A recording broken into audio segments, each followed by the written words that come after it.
BEM UI unggah meme puan protes pengesahan Undang-Undang Cipta Kerja. Badan Eksekutif Mahasiswa Universitas Indonesia mengunggah meme kritikan terhadap Ketua DPR RI Puan Maharani.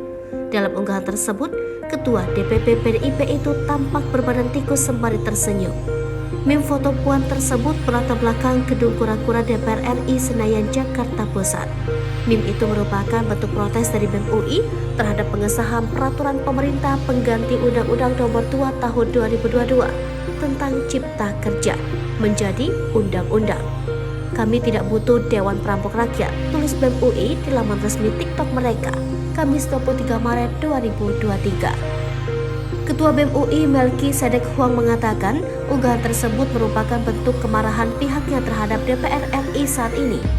Menurut Melki, pihaknya merasa DPR sudah tidak pantas lagi menyandang nama Dewan Perwakilan Rakyat dan lebih pantas diganti namanya menjadi Dewan Perampok, Penindas, ataupun Pengkhianat Rakyat. Melki menyebut Perpu Ciptaker merupakan produk inkonstitusional. Terlebih, isi dari Perpu Ciptaker merampas hak-hak masyarakat, mengkhianati konstitusi, dan tak sesuai dengan isi hati rakyat. DPR harusnya menuruti putusan MK untuk memperbaiki Undang-Undang Cipta Kerja dengan partisipasi bermakna. Bukannya malah turut mengamini tindakan inkonstitusional Presiden Jokowi dengan mengesahkan Perpu Cipta Kerja yang menyalahi konstitusi, ujarnya. Melki menjelaskan, unggahan tersebut bermaksud agar masyarakat tak percaya kepada DPR RI periode ini. Dikatakan, melalui publikasi tersebut ingin disampaikan pada masyarakat untuk jangan berharap dan percaya banyak pada DPR saat ini, karena bagi kami DPR tak lebih dari perampas hak masyarakat dan pelanggar konstitusi. Sebelumnya, pengesahan peraturan pemerintah pengganti Undang-Undang Nomor 2 Tahun 2022 tentang Cipta Kerja menjadi undang-undang mendapat tentangan luas dari berbagai sektor masyarakat serta menimbulkan kekhawatiran tentang dampaknya terhadap kesejahteraan pekerja dan kemajuan ekonomi nasional secara keseluruhan.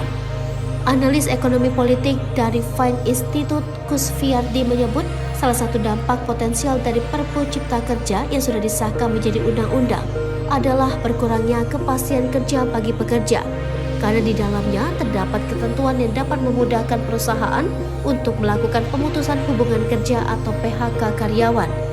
Perpu Cipta Kerja, kata Kusviardi, memiliki banyak kesamaan dengan Undang-Undang Cipta Kerja yang kontroversial dan sudah dinyatakan tidak konstitusional oleh Mahkamah Konstitusi karena ketentuannya yang berpotensi merugikan. Perpu Cipta Kerja lanjutnya juga dinilai bermasalah dengan ketentuan yang dapat berdampak pada hak dan penghidupan pekerja serta lingkungan. Selain itu, Perpu Cipta Kerja juga dapat mengakibatkan tergerusnya pelindungan tenaga kerja seperti upah minimum, jam kerja, dan hak musyawarah bersama. Hal ini dapat membuat pekerja rentan terhadap eksploitasi dan pelecehan, terutama di sektor-sektor dengan tingkat informalitas yang tinggi.